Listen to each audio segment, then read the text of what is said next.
Welcome to the Learning Pines YouTube. We hope this video helps. In this video, I will explain how to connect a custom domain to your Webflow project. A custom domain gives your website a professional and unique address, like your company, .com, instead of a default Webflow subdomain. This is crucial for building brand recognition and improving your site's visibility online. We will cover the entire process, from preparing your domain to updating DNS records, ensuring a smooth transition for your live site.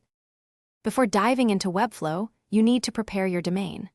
This involves purchasing a domain name from a registrar, which typically costs around $12 to $15 per year. Once purchased, access your domain registrar's dashboard to find the DNS settings. Here, you will be looking for options to manage a records and CNAME records, which are essential for pointing your domain to Webflow servers. Now, let's configure your Webflow project.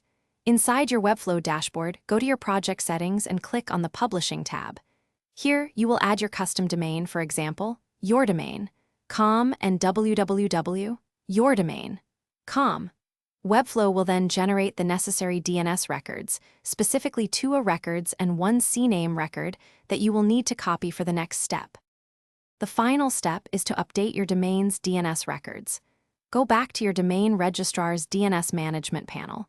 You will enter the 2 records provided by Webflow, typically pointing to specific IP addresses. Then, add the CNAME record, usually for the www subdomain, pointing to your Webflow project's hosting address.